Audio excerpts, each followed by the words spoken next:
welcome to another episode of Fantology. This is a little bit of a special episode. I'm Josh and I'm filling in for Steven on host duties. And I am here with all my wonderful in-laws. I have my wife, Mackenzie. Hey.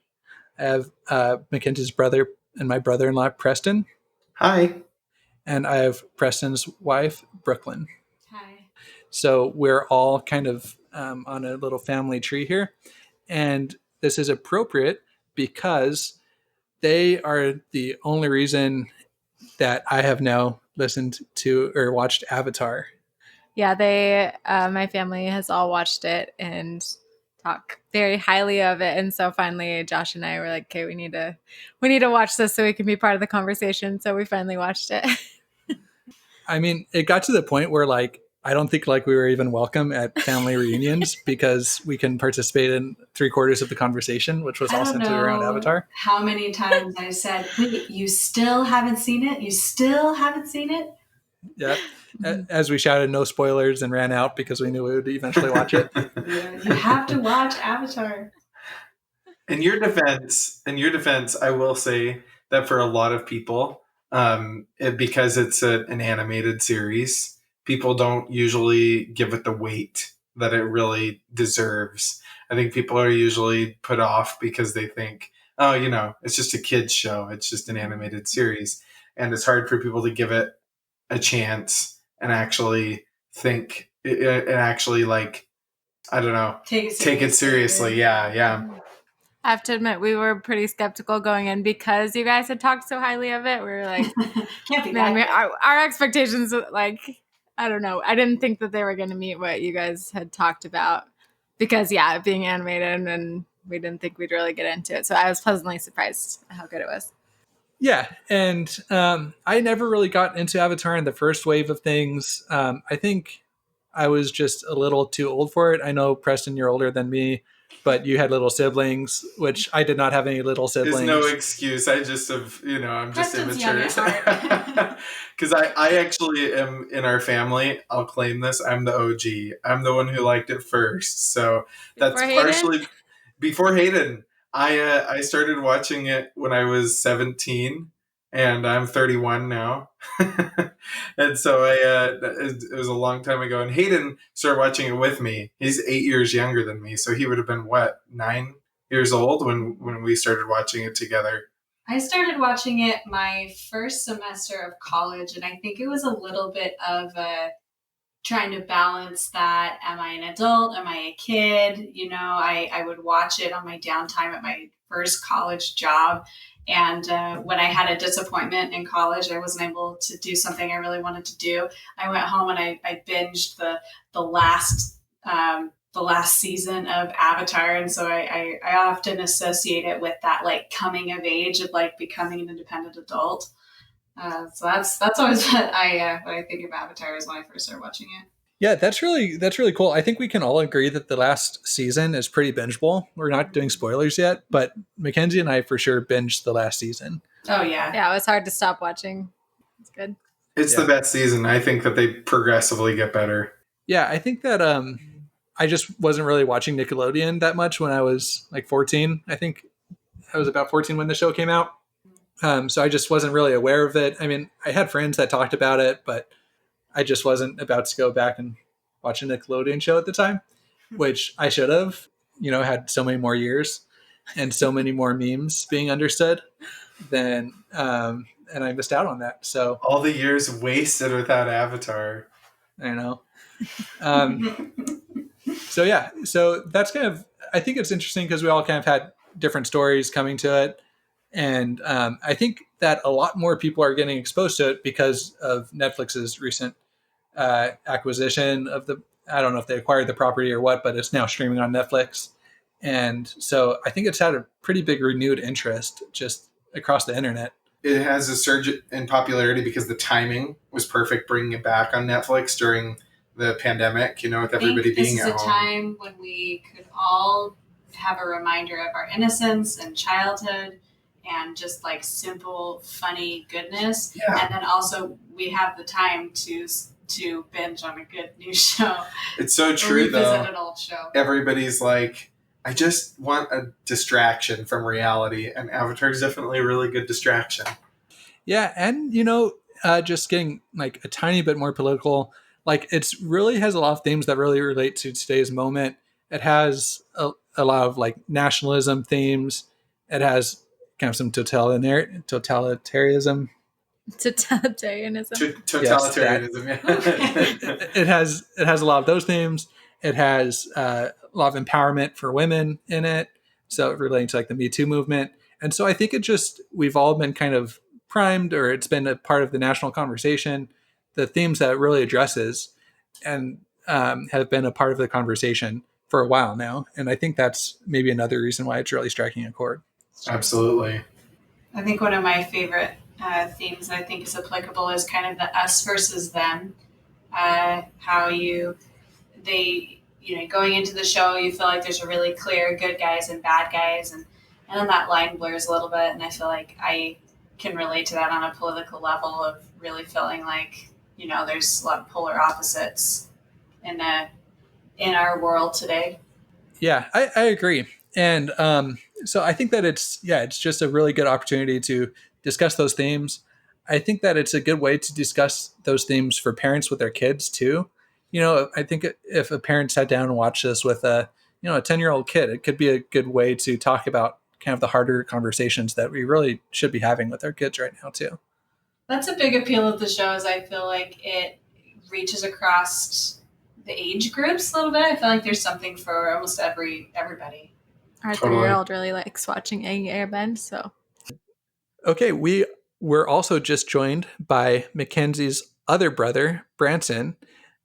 He jumped on a little bit late, and he's going to tell us all about how he first learned about Avatar. So yeah, my name is Branson. I first learned about Avatar, or I first started watching it mainly because I would just pass by the family room and my older siblings would be watching it. So having a lot of older siblings, you kind of just do what they do. And so I got into it because of them. They got me into it. So Somehow I missed that. I don't know where I was. Well, Mackenzie, let me share something about Mackenzie. She has an irrational hatred of Pokemon as well. This is true. So maybe because they're both like kind of anime, and I know anime people might hate me saying that, but they are kind of both anime. She might have like transposed that hatred onto. That's so Avatar. funny. I was gonna say the people you might enrage more by relating Avatar to anime is actually Avatar fans. Generally, Avatar fans are like, "No, it's not anime," and they'll get like mad because they don't want it to even be associated at all, because it isn't technically. But that's so funny. I didn't know you had an irrational fear of Pokemon or hatred. I had no idea. So I used to watch Pokemon, and I watched like Yu-Gi-Oh too. Did you not like Yu-Gi-Oh, Mackenzie? I did watch Yu-Gi-Oh. We played Yu-Gi-Oh cards like all the time, so I don't know. Yeah, Pokemon. but not Pokemon. That's so funny. I think just maybe I thought it was cool because everybody else liked it, and I didn't like it. Probably. She is. She's a hipster. Why do you think we haven't watched Avatar until now? Yeah, come on. Yeah. But really. but I would definitely say that I started watching whatever show Hayden wanted me to watch for a long time. Oh yeah, older And brother. I still do that because older brother, like he's only 3 years apart, and he just loves to he's really into art, and that means like movies, shows, like painting, drawing, music, anything that's a form of art, like he loves, and so he has a good way of getting me into it too.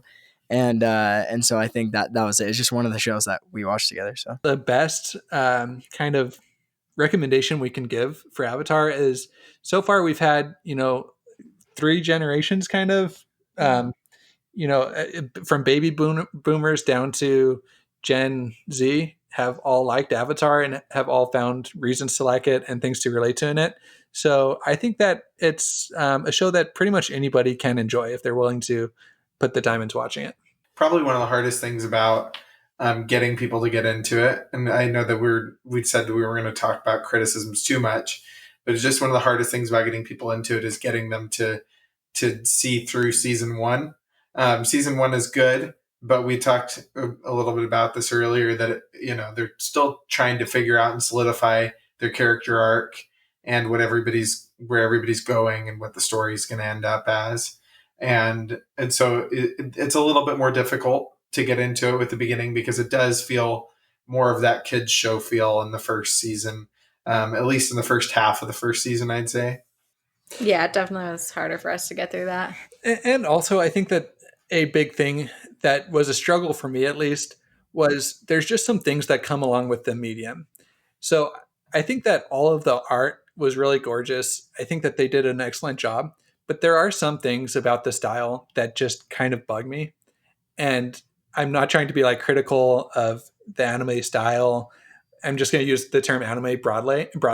So I'm not trying to be critical of it, but there are things that like are harder for me to watch with it. Like one thing in particular, and I noticed it early on, and I just kept noticing it throughout the series, is like it will just pan into like the same shot. It'll keep pretty much the same shot with maybe a little thing changing in the background.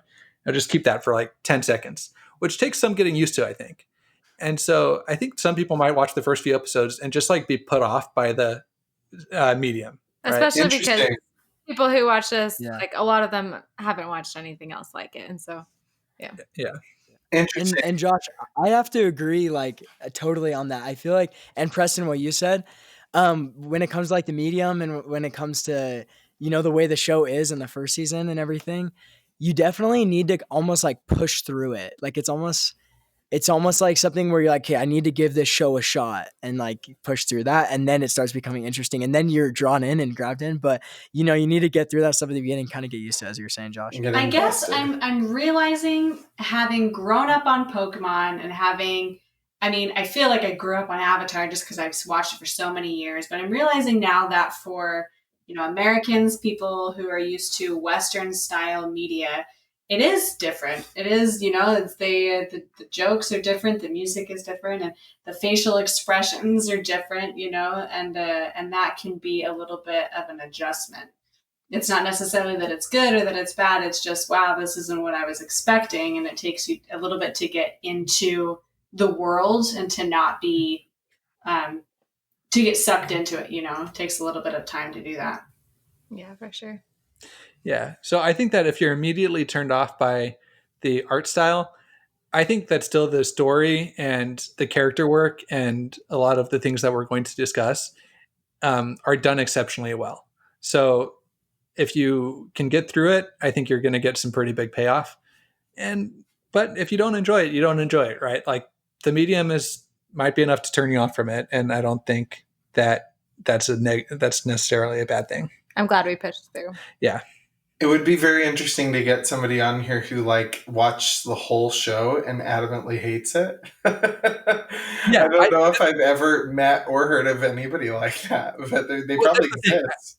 Yeah, well, I think if you get through the whole show, like you would have stopped watching it after the first season if you hated it, or the second season for sure. Like you're not going to keep watching it if like you hate it, right? We have I a will friend who's say- an anime fan who's not like a big Avatar. That's true. fan, so, Yeah. like, Yeah. I will say it's been really difficult sometimes for me to get other people to watch it and give it a chance because of the medium. Like I have a relative who will not be named, who I have tried multiple times to get them to watch this because they're big movie buffs and they love, you know, the art of storytelling in that long series type, like you've talked about, Josh, and we'll hit on more later, that it not only is a good story in continuity in arc from episode to episode, but also in an individual episode. And I've tried to get this person to watch it, and this person is like, oh, you know, I don't watch anything animated, you know, and so that's just interesting thing, and you know, there's things you can do in animation that you can't do in any other form of medium, and I think it's really an art form in and of itself, and it's usually a choice, not just because they want to hit a younger demographic or because they want to or because there's a lower budget or something. It's usually because literally there's things they want to do with the medium that they couldn't do with live action. That's a good point, that the story needed to be told this way. Yeah. And go like just a quick note on that is with like, you know, Disney's remaking all these movies now. Right. This is kind of this will tie back in, but Disney's remaking all these movies right now, like live action, you know, and stuff. And people always say like, oh, they're not as good as the first ones, but you really can't compare because because I was talking to Hayden about it, and we were talking about how like the Lion King, like you can get so many impressions or so many facial expressions and stuff like that on a lion, right? When it's animated, but when you're trying to do like live action and really make it be a real lion wouldn't make that face, you know? And so I think it's definitely it's kind of its own thing, and if it was live action, it'd be totally different, right? It's definitely hard to compare mediums and say whether one is better than the other. So let's talk about some news that broke this morning, just briefly before we get into spoilers. I don't know if Brandon's heard the news. Brandon, I don't know if you've heard the news. I do know. Yeah, I do know. So that goes perfectly along with what we're talking about. Yeah. So for those that were completely not aware, there was and kind of still is a Netflix live action adaptation coming out for The Last Airbender, produced by Netflix, and the original creators of Avatar were the showrunners for it. And let's talk about why that's such a big deal, because the original animated show, super successful, super great, more successful now, but the live action movie by M. Night Shyamalan, not Terrible. successful. Not successful. One of the worst movies ever made. All right. Objectively not successful. And not good. And the original, objectively not good. All right. And the original creators were not involved in it. And so to have a live action remake with the original creators involved, fans of the original, fans of the animated show, starting to get excited. Maybe this is a live action that we can get behind. Mm-hmm. Maybe this will have the same spirit as the show. So everyone is very excited for this. And then this news breaks. Yeah. Yeah. So the co-creators published an open letter, which I encourage you to go read if you're interested in delving further into the story, saying that they were stepping back from the project, and they cited creative differences from the team at Netflix. And so they are no longer going to be involved in the project.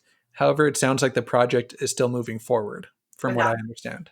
Which is really leaving everybody feeling extremely skeptical about whether it's even going to be good anymore without them involved. So we'll see. And whatever direction it was heading, they said that they couldn't, for their creative integrity, couldn't stick with it. And so that makes me worried. And I'm inclined to think that this is a project they love. Their hearts are in it. These are characters that they cherish. Like, it's not one small disagreement about dialogue. It's got to be repeated things. It's got to be something big. It's got to be like serious creative disagreements. And I'm so anxious about that. And it's not just that because the only thing they can do is Avatar, like they're one-trick ponies or something either. Because you have to realize, for anybody who's listening, if you haven't watched Legend of Korra, obviously there's was mixed reviews about it for reasons that we could get into. But we personally, Brooklyn and I, love Legend of Korra, and that's coming out on Netflix this week as well. And that's the same producers, the same creators, and they did a fantastic job. And then they also did Dragon Prince together, which is fantastic and amazing. All of which are animated series, granted. But you know, it's not because for lack of creativity or idea. So I don't know. And it's interesting because Dragon Prince was produced by Netflix, right? Yes. So they've worked with this Netflix team in the past, right? And the Avatar show has been in production, I think, for about 2 years. So it's got to be something pretty big. And I'm going to be honest, I didn't read the whole open letter that they posted. I just kind of followed the coverage of it.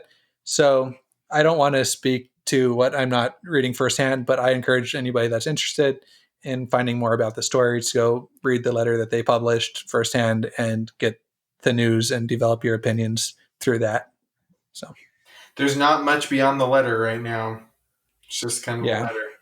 Yeah. So go read the letter. Try not to get sucked into clickbait, and just recognize that this has got to be. They said in the letter that this was the hardest professional decision that they've had to make, and so, I mean, I'm still personally hoping for a good adaptation. I think I'm still going to give it a shot when it comes out, but this, Don't but think this is keep myself from watching it. Yeah. So anyway. that is our non-spoiler thoughts. If you are on the fence about watching Avatar, it has amazing character work, amazing themes throughout, and some amazing plot and world building. And so if you think that it's something that you might enjoy, I highly, highly recommend. I think we all recommend that you go, throw it on Netflix. If you have not watched it, then you probably want to click off now and go listen to one of our other episodes that you have watched or have consumed the content for, because we're going to get into spoilers. And we'll just say right now, if this episode does well at Ventology, we're open to making more episodes about Avatar, maybe going through season by season or doing a Korra one. And so if you like this episode and want more Avatar coverage from us, then share it with your friends and be sure to make sure that this gets some more listens. Preston, why don't you give us some background and kind of the backstory that we get about this world? Tell us what it's about. We're going to spoilers from here on out. So if you want to throw some information we learn about later on in the series, just give us some background about this world that Avatar takes place in.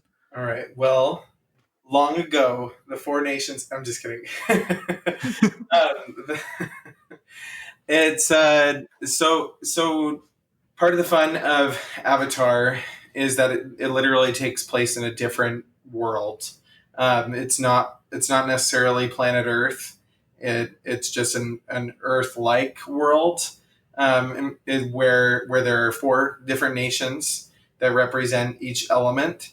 I mean, obviously, very similar to our planet, but the fact that everybody has what's called bending. Not everybody. Sorry, not everybody, but that there are many people who can bend, or in other words, manipulate the elements themselves to their advantage.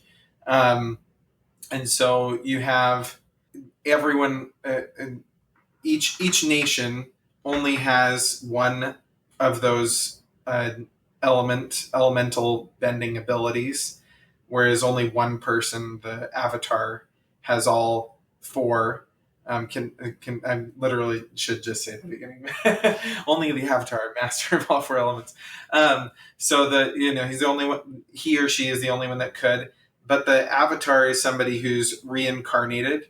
Every time they die, they're reborn as the next element, the next nation in the lineup, and they can be either male or female. And so Aang is this young man who he's only 12 years old, who's an airbender, and he's the latest in a very, very long chain of avatars, and has he's an airbender, but Aang has been his life he felt a lot of pressure about becoming the Avatar, and so he ran away from his responsibilities as the Avatar. But I mean, the part of the really compelling thing about all of this is just like if you threw in it feels really magical to us for people to be able to manipulate the elements, but otherwise it's kind of like Renaissance time period, wouldn't you say? Like technology wise, it's not. Korra gets a little bit more into it's like the 1920s kind of thing, but before that, in this show, that they really only have horse and cart, buggy kind of thing. It's not like there's not a lot of.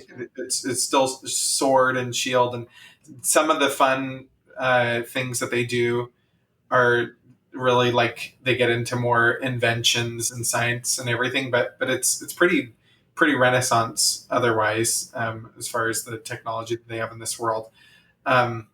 Anyway, sorry, did I do an okay job of that? Yeah, that was great. Okay. Yeah. Fire Nation. Oh yeah, I mean yeah, okay, and then the Fire Nation, everything changed and the Fire Nation attacked, right? So the Fire Nation, the Fire Lord, decided that he needed, that it was his destiny, his manifest destiny, if you will, to take over all the other nations and rule over them, because the Fire Nation is the best nation. the most powerful nation, and that all the other nations can't be trusted to live peacefully without Fire Nation rule. And so that's the reason why, another reason, well, Aang doesn't know about that, but another reason why everything's turned into turmoil is because he disappears before any of those things happen. Branson's raising his hand. Oh, sorry. I just didn't want to like cut you off or anything. We can You're good.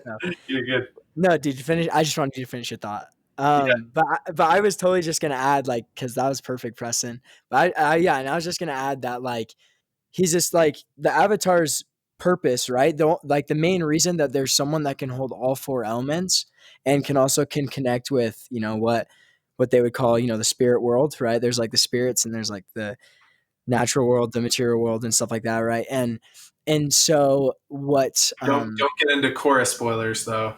Well, I won't. Don't worry. But like, I think what the main reason for the Avatar is that we learn is that if someone steps out of line, the Avatar is there to restore balance, right? That's like the Avatar's purpose in life, right? And so like in the show, right? Otherwise, it would just kind of be, um, just a normal show as we're watching them, just restore balance, right? Every time someone steps out of line, they just put them right back, right? But kind of the interesting thing about Avatar: The Last Airbender is that you get something unusual that's never happened, right? I mean, there hasn't been a show about every Avatar, but it's like he's 12 years old, and when he first found out he was Avatar, he ran away, right, and was frozen in ice. And then there's been this war going on because there's no one to put people back in line. There's no one to keep that balance, right? 100 years. He's not dead, so they can't get a new one, but he's not doing his job, so they're just Avatar. Exactly. Right? Yeah, exactly. So when the world's Avatar list, then if someone keeps going, there's no one to put them back into line. And so that's the whole crazy thing is there's this 12-year-old boy who just finds out about this, right, when he unfreezes from the ice, and that's where we start the show, and he has to restore balance. But it's gotten so bad after 100 years, and he's just this 12-year-old boy. And I think that's what adds like that tension the whole time that wants to keep you, what's going to happen, So yeah, and I really like that how it does get into the guilt that Aang feels throughout the series for letting this happen. There's several scenes where he reflects that this is kind of his fault. It's not really because he just had a natural reaction of any 12-year-old kid, reacting to pressure, reacting to that pressure, but he still feels that weight, right, of kind of doing something selfish and leading to all this madness. And like you said, Preston, sometimes he kind of runs away from that, and then other times he recognizes his responsibility in fixing it. Yeah. We touched a little bit on this before too. One of my favorite things about the show in general is just the character development of everyone. I feel like you start with some pretty raw young characters who have a lot of gaping flaws. We can see like Sokka's sexism and Aang's immaturity in general, and like Katara's bossiness. I don't know. Perfect. Yeah, Katara's already perfect to be honest. But like, they have gaping flaws to begin with, and seeing the way that they develop, it's pretty interesting because watching the show the second or third time around, yes, we're that big of nerds. But watching the show the second or third time around, it's really like you see where they start as characters, and you go, oh yeah, they didn't know anything. they couldn't do anything yet, and it's really cool to see the way they develop. And like going off that, one other thing is that I love how they do it in Avatar, where it's not the Avatar: The Last Airbender, where we watch 3 seasons, and it's not just 3 seasons of Aang trying to get to the Fire Lord, right? Because he doesn't even know all the elements, right? And so and he doesn't even know how he's going to go about that or what, right? And so I love that they've kind of shown different bad guys throughout the movie, right? And kind of like different bad guys have come along, and it's crazy that basically one of the main bad guys, right? Spoiler alert, but like one of the main bad guys, like it ends up helping him at the end, right? And I will say that's what my mom, our mom isn't a huge movie watcher, right? And she won't sit down for like a long time, but I'll tell you, she got like super connected with like Zuko. And like these characters, to see like, oh, like this boy's struggling so much. Like, why does he keep making this bad decision over and over again? You know, like, why does he keep choosing darkness over lightness or over light? Anyways, he keeps like choosing wrong, right? And so like to watch them grow and like sometimes choose good, sometimes choose bad, you realize like that's just like us every day, right? And it's cool to kind of step back and see that happen. Instead of, you don't just get this character that's doing everything right every single time. Like they're all making mistakes and they're all growing, and I think that's what makes the show awesome because you feel super into it and connected. I think So you they're hit all a really great point there, Branson, Mhm. that I think there is some great, good versus evil. There's some great comedy. There's some great things about the show, but ultimately, I think the hook that keeps people invested is Zuko. I think that we love his journey. We hate him, and then we root for him, and then we are so happy when he turns a corner. And I feel like Zuko is what takes Avatar: The Last Airbender from good to great. I agree. Definitely. And this is definitely a spoiler too, but I think that's why at the ending, I don't know if you want to add this in later, but I think that's why at the ending, my like biggest disappointment was that you didn't get to see him reunited with his mom. Yes, we're all because like, you're what next? that's all you want, But Yeah. anyway, I haven't watched Korra yet. I don't know what happens, but I'll just say they don't address it very much in there either, but I know there's more in the actual like graphic in the novel. graphic novels, that's a good place to go for that. But I was just going to say too, another really great element about the show is that solutions always come from unexpected places or unexpected people. They go throughout the show trying to find masters to help the Avatar master all four elements. And literally, it's never the person that they thought it was going to be. And then it's always a member of their team or somebody who becomes a member of their team. So that by the end, it's him and all of his teachers who are the ones who go together to defeat the Fire Lord. And it's like this group of unexpected heroes. And I think that that's another reason why people of all ages can connect with it. Kids, because they see kids have strength and power that people underestimate the things that they can do. And you always think it's going to be some old wise sage, but then other people of other ages too, because they do show a lot of respect for elderly people, with like Iroh and these great people throughout too. So you have characters of every age and who bring unexpected elements. You never expect that they're going to be the one that brings the solution. Nice. So just stepping back a little bit, in terms of the action, how it starts off is Sokka and Katara are off, and they find Aang in a thing of ice. They kind of revive him, or he shoots out of the ice, and then they go back, and their village is attacked. Am I getting this right? Their village is attacked by the Fire Nation, right? And so now, Well, it's just Zuko's ship because he's banished, but it is a Fire Nation ship. yeah, okay, yeah. So it's Zuko. So we have Prince Zuko, who is banished from the Fire Nation by his father, Lord Ozai, um, and is now trying to restore his honor by finding the Last Airbender, right? And so he's kind of tracked the Last Airbender to this small village, kind of fishing village, who has the Last Airbender of the Southern Water Tribes, who is Katara. So now we have The last waterbender. The last what? The last waterbender. You said airbender. Oh, sorry. Yeah, the last waterbender of the Southern Tribe.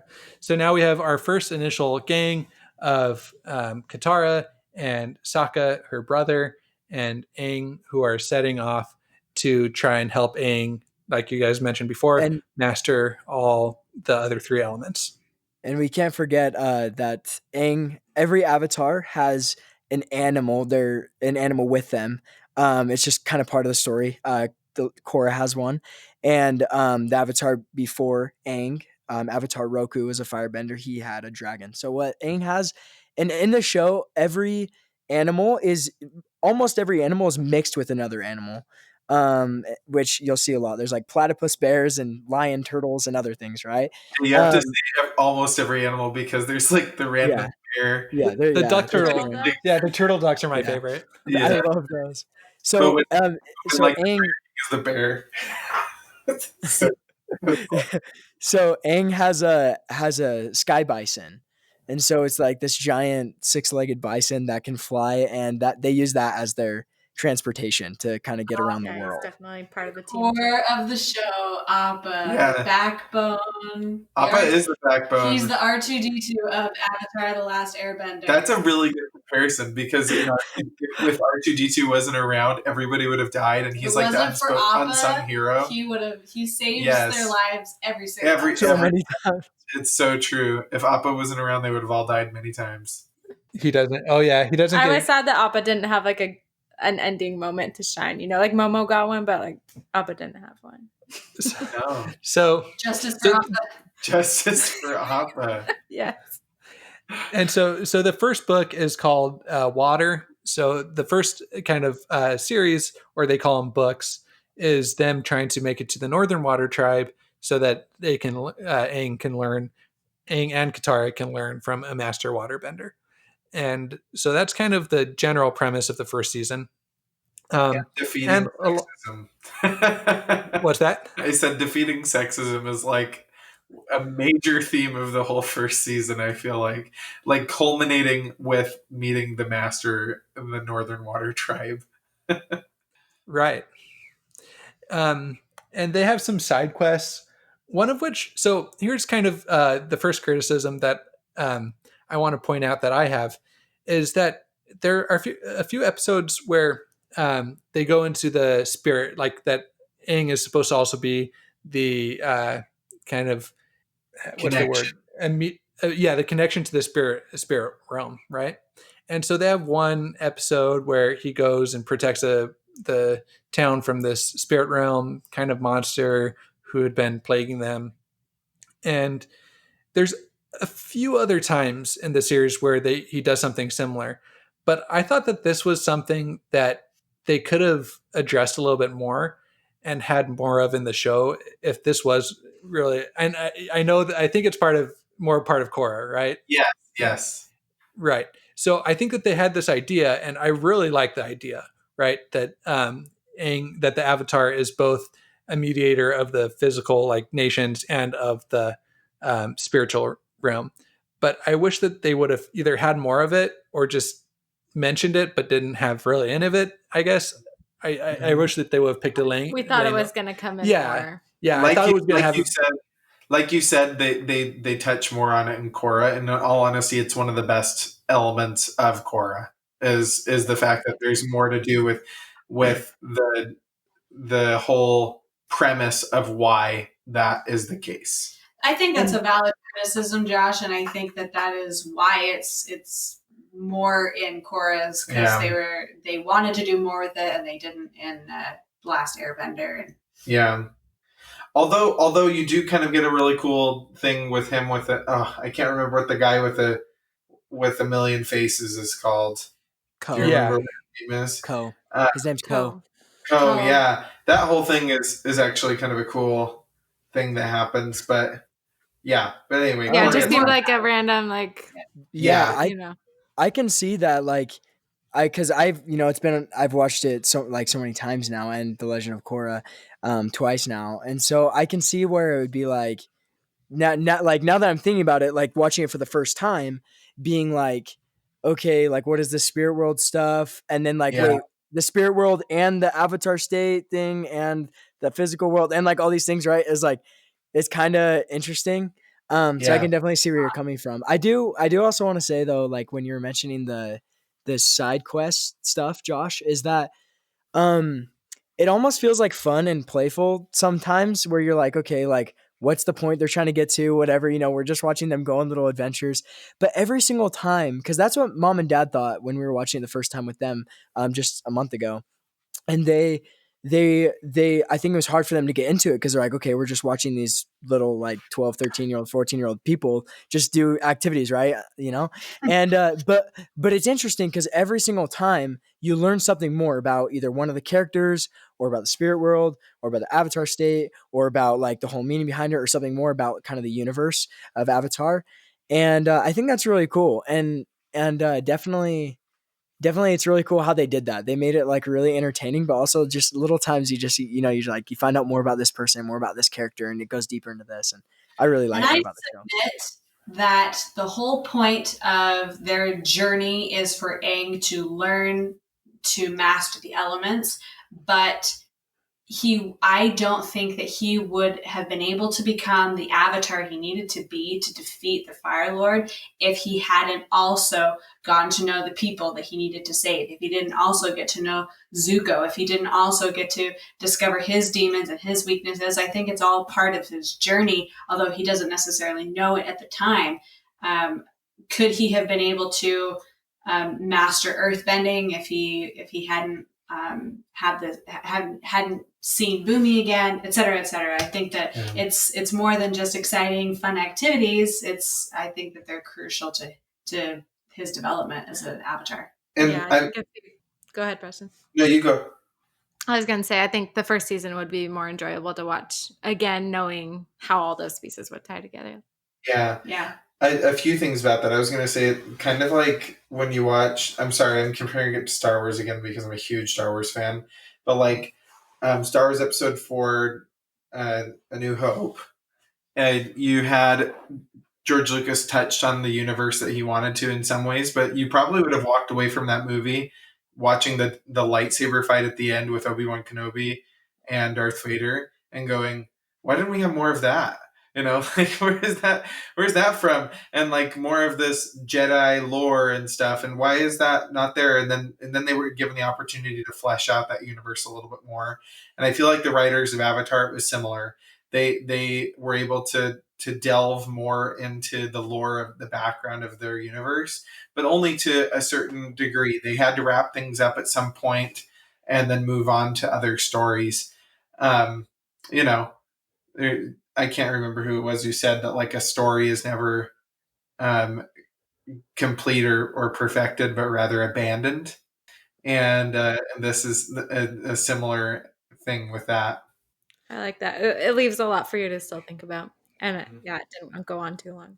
So moving on, we get to kind of the ending of season 1, this is where I think it really picked up for me, is when they get to the water tribe, the Northern Water Tribe, and they get attacked by Zhao, who is another person pursuing the gang. Zhao. Admiral Zhao. Yeah, Admiral Zhao, and kind of a lot goes down, right? So they figure out that the waterbenders are going to be super powerful because of the moon, right? Something to do with the moon. And so firebenders get their power from they're stronger, right? And with the sun, right, and the moon for waterbenders, right? And the spirit of the moon was this little koi fish in the pond. And so Zhao figures out that if he kills the fish, then the waterbenders would lose their power, right? Am I getting this right?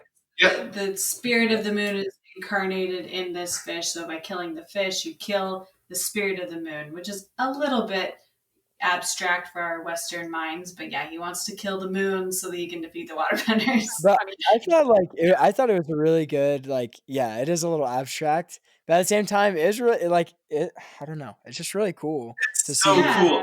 One of the coolest things about that, sorry to go back to the animation thing, but the use of color during those finale episodes after Zhao kills the koi fish, and how everything is like gray toned except for the fire bending, and that whenever it lights things up, the color comes back, is such a cool use of color and a really cool art form.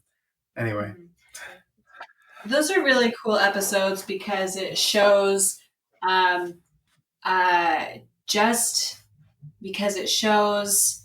what the Fire Nation is willing to do. And it just shows how imbalanced everything is, that that it's the way it's supposed to be, that they all take their power from different places and they all work together. And it just, for the first time, you really see, oh, that's not right. Like, if he's willing to kill the moon, I feel like the audience is really able to say, well, I know that's a bad thing to kill the moon.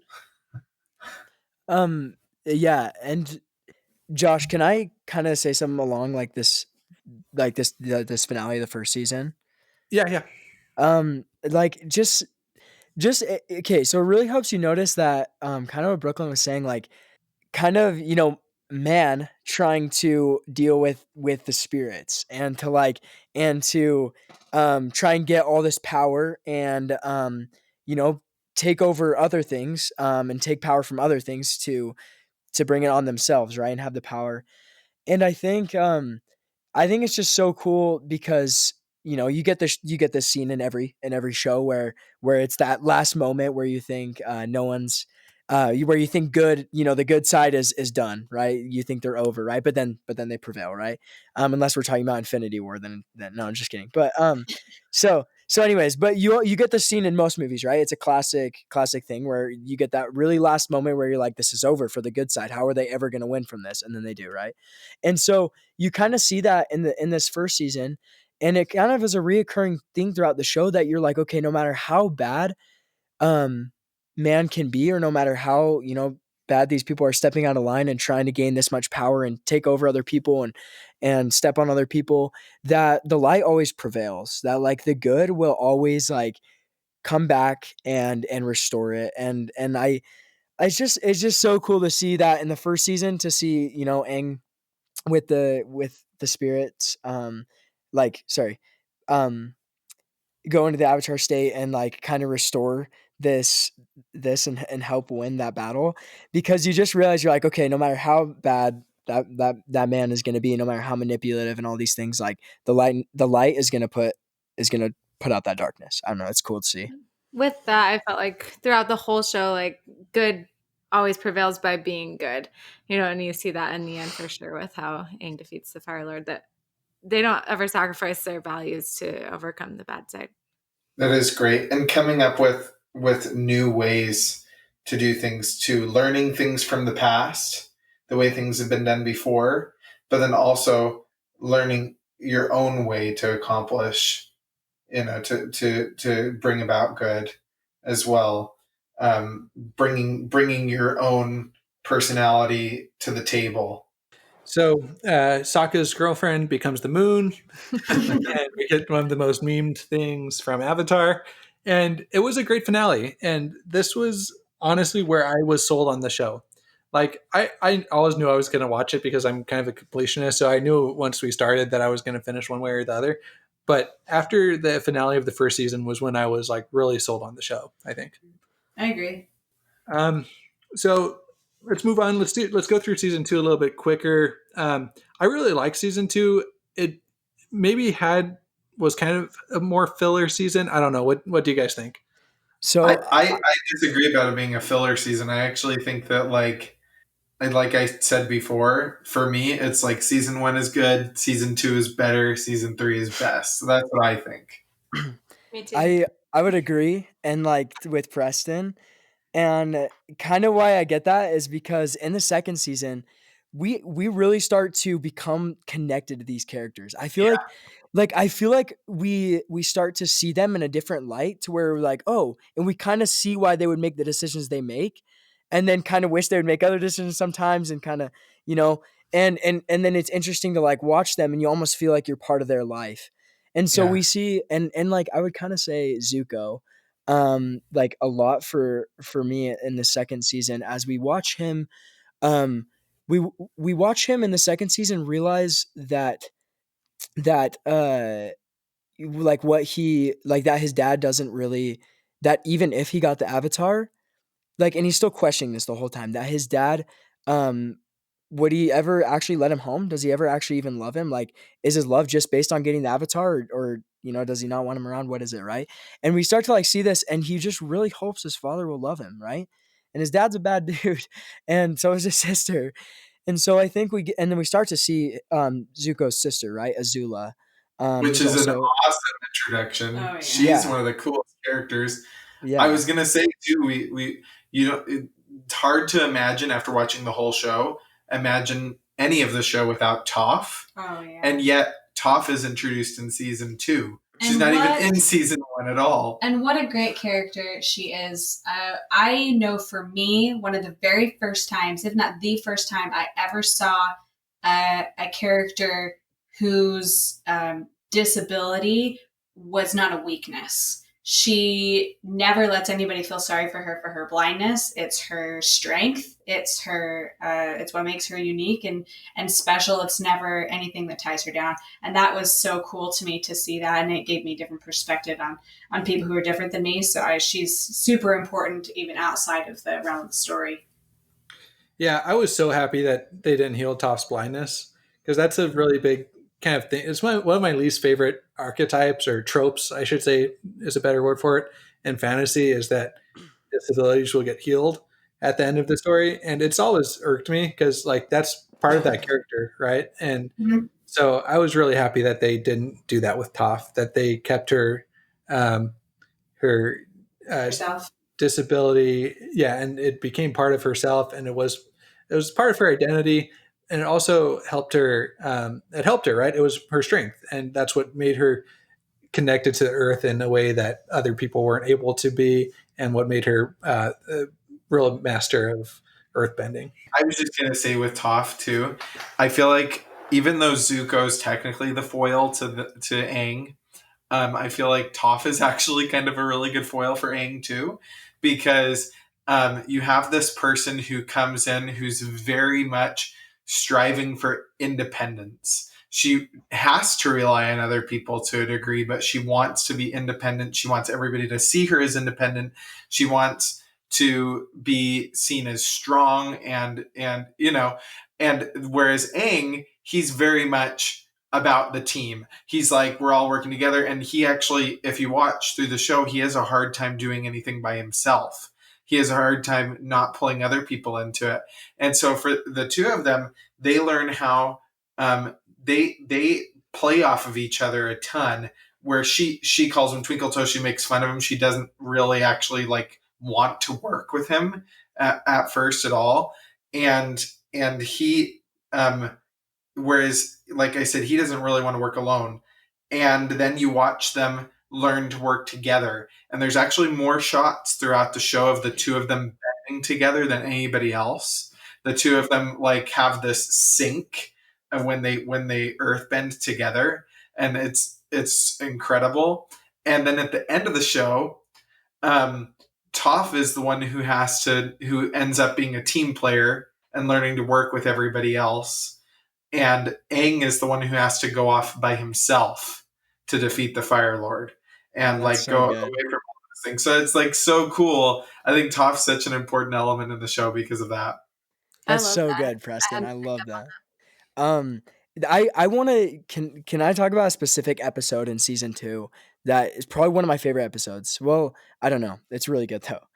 There's this episode where you get, we've been talking about Toph. So you have Toph and you have Aang, and Katara and Sokka, and then Appa, of course. And you get Momo. We can't forget that Momo's in the picture by now. Who's like a little lemur, and he's the best. He's so funny. Anyways, but you get this little team avatar, right? And then you also have Zuko and his uncle Iroh.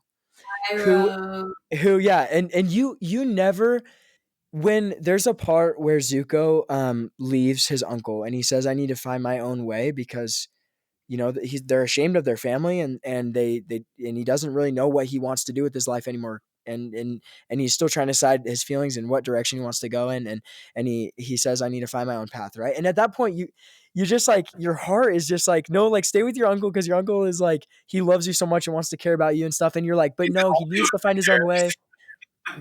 Yeah, but then you're like, he needs to find his own way, and you're like, what do I, and it kind of leaves you, I don't know, it just gives you the feelings, right? And So you get this moment where Azula, Zuko's sister, and her two friends May and Ty Lee are tracking down the Avatar, are tracking down Aang. So they're going for Team Avatar, right? And it's just so interesting how this all connects. I love this episode because it all connects. So you get Uncle Iroh on his own, and he's following Zuko just from in behind. Like you don't Zuko doesn't know that Uncle Iroh is slowly following him and just trying to be there for him when he needs him. And so, but Zuko thinks he's 100% on his own, and he starts chasing his sister, who is chasing the Avatar. Right, so it all comes back around into a circle, and so you get Toph, though, who wants to be independent and who is having a hard time being in the group, so she leaves. And when she leaves, she runs into Uncle Iroh. And when that moment happens, like you're like, this is just so well thought out. Like this is just such a good moment. And they have like Iroh makes everyone tea and just shares words of wisdom. So they talk, and he talks about his nephew, and she talks about how she's having a hard time with her friends, and they just have a good conversation. It's literally only like 2 minutes long, like as a scene, but it's just such a sweet moment. And then they both go their separate ways, just feeling edified and good, and like they're better people. And then you get this moment where they're all in, where finally Azula finds Aang, and then Zuko finds Azula, and then Uncle Iroh comes to help Zuko, and then Toph comes back to help them, and they're all in this abandoned village, like fighting, and and when they all come together like that, and you're like, whoa, they're all in the same place, like all these characters we've been watching. It's just such a cool moment. I love how Brian and Mike did that and created that where they all connect in different ways. It's so cool. I totally agree, and to build on that too, I love when they all end up in Ba Sing Se after that, and the things that happen to them, all of their individual journeys and things there, and how they use that as an opportunity to flesh out the characters even more.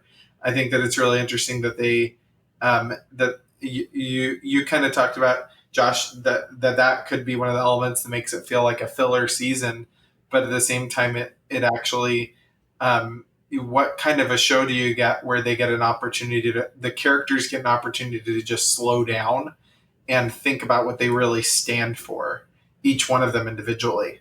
And I love that too. Yeah, I think one of my favorite subplots of season 2 also was when Appa went missing and was captured. Mm-hmm. Oh That man, was that was really compelling to me, right? Like, and the fact that they had developed this character Appa, who never spoke a word, but who, like you were saying, was the backbone of the group, right? Like they kind of were lost without Appa, and Aang was definitely lost without Appa. You learn a And lot about Aang when that happens. Yeah. you know how some people, if they need a good cry, they go and watch, I don't know, The they Notebook. watch, yeah, they watch The Notebook or something. I go and watch the Appa episodes because, man, they're the most heartbreaking episodes. I'm like tearing up. I would- thinking about I would it. say can't every- handle it. Yeah, every time we try to rewatch the show again, Brooklyn is always kind of like, oh no, those episodes are coming up. Oh no, they're hard. I picture Aang like Liam Neeson and Taken. Like, I have a particular set of skills. Yeah, exactly.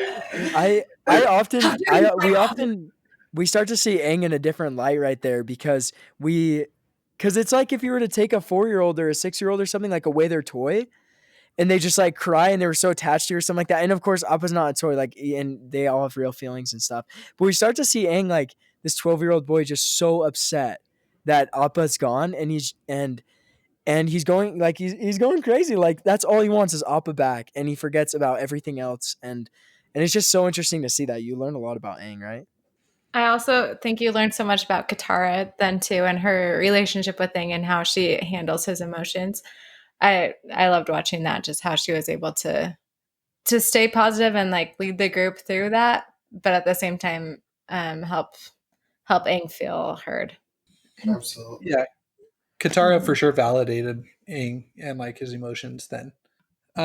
Walking through a little bit more plot is we get as Azula leads a coup against the government of Ba Sing Se, and the Fire Nation starts to attack Ba Sing Se, but they're repelled, and so that's kind of how season 2 ends, right? Was the Fire Nation launching a failed attack against Ba Sing Se, but Azula leading the coup against them. And so instead of through the military force, Azula is able to take control of Ba Sing Se through espionage. I just want to. I know I keep bringing up Zuko, but I just want to say kind of where he's at the end of season 2. He's 100% with his sister Azula and kind of manipulated by her, and seeking to destroy the Avatar and be on kind of the dark side, I guess you could say. Yeah, because you get a little. Okay, so let's dive into the scene in the underground kind of fortress of Ba Sing Se. You get the scene between Katara and Zuko where you think that Zuko might be about to switch sides, and Katara kind of offers to maybe heal his maiming on his eye, and he starts to think that maybe they're not all bad, and that maybe there's another path to redemption for him. And so we get this kind of intense showdown, and we have a lot of our characters. Iroh, Zuko are here. Azula and her team are here. We even have Jet and his team, who we haven't even talked about yet. And we have, of course, Team Avatar, and they're all here having this epic showdown that was amazingly well done. I totally agree. I was just gonna say, I feel like it was you could say that it was a cop out with the Zuko not changing sides at that moment, being like, oh wait, we need one more season still. He can't change yet. But I feel like it was more complicated than that. Not that you said that, Josh. But like, I feel like it's more complicated than that, and the fact that he hadn't reached his lowest of lows yet.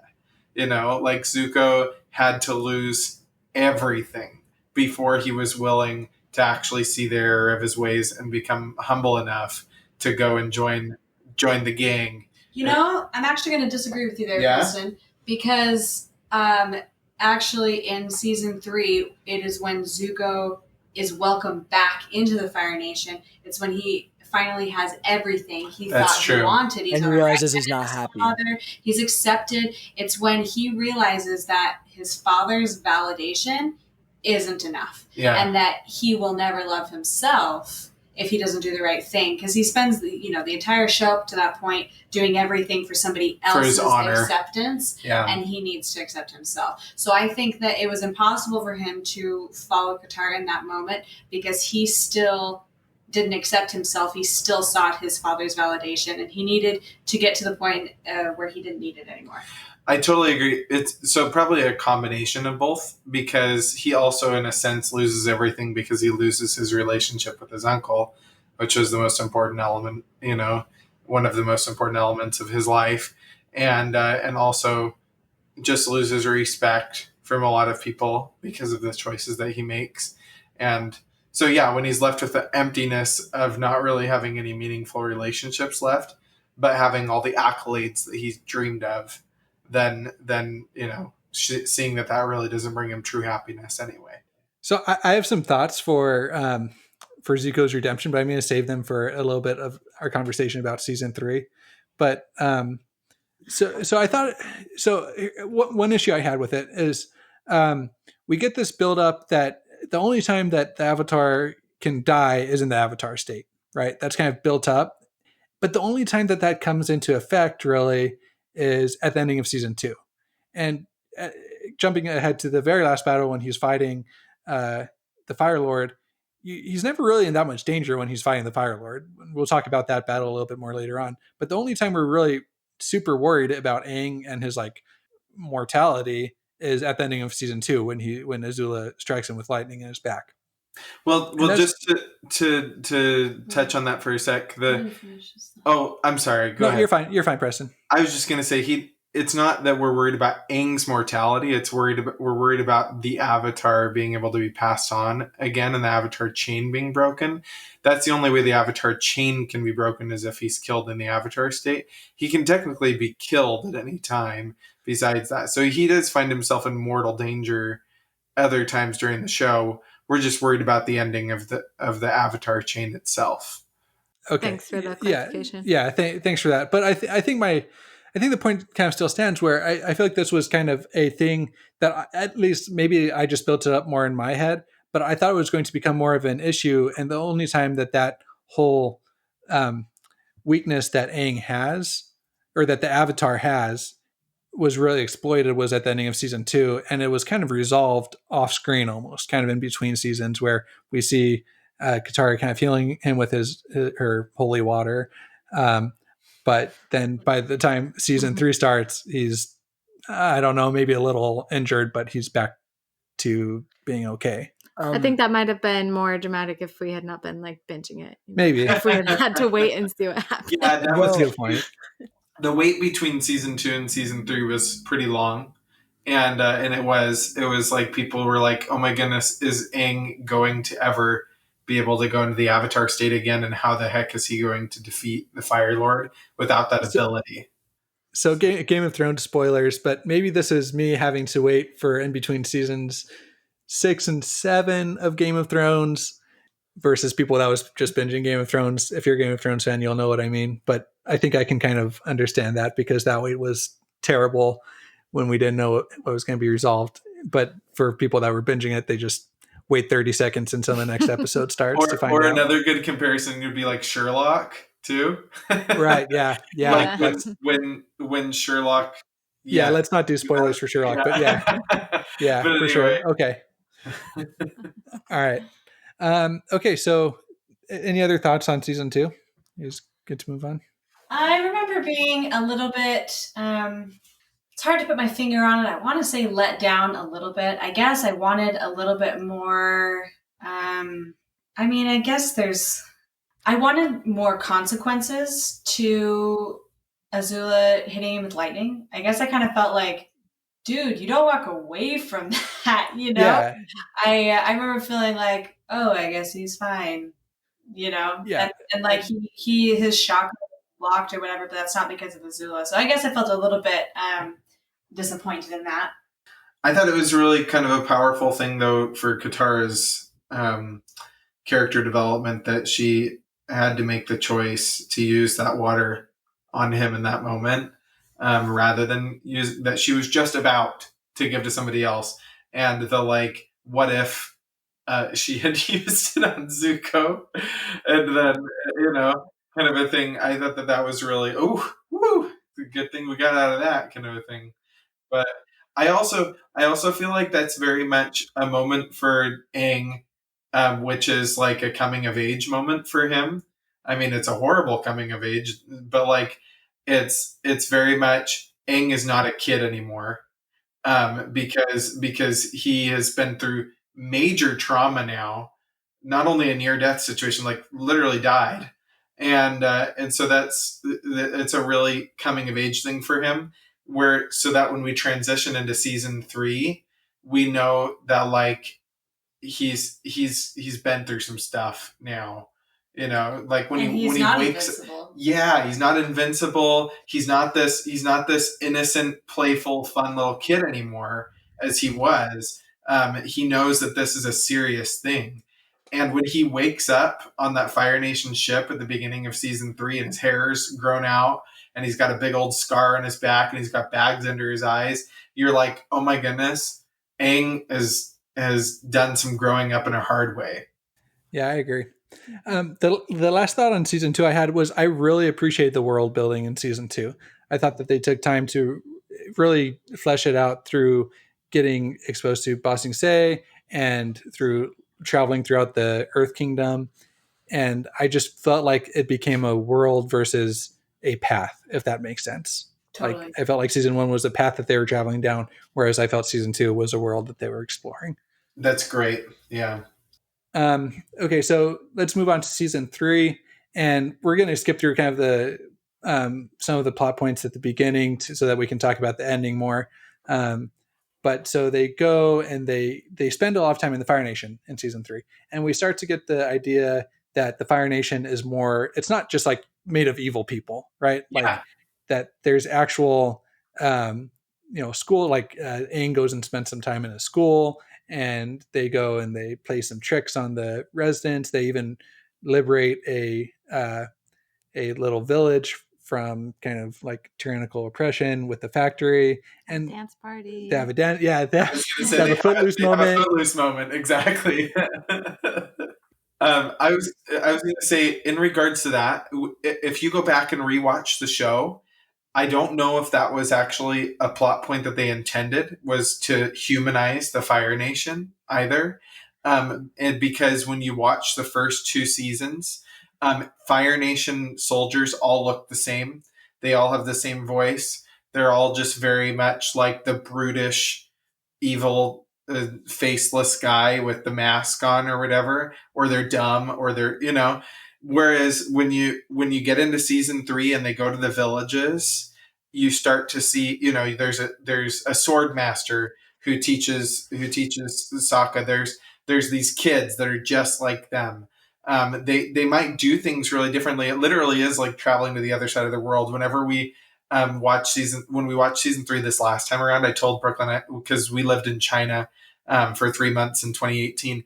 I said the Fire Nation reminds me a lot of China, and in the fact that it's like things are very different. They're like, everybody eats meat here, and it's all they eat. You know, it's so different, and like, and the schools are different than the way we go to school, and the way people dress is the way we different than we dress, and yet they're so human like us. They're just like us in a lot of ways, you know, and so I love. think it is intentional. Yeah. I think that they purposefully set up the audience to think that the Fire Nation is all the same, so that they can then break down that wall. Okay.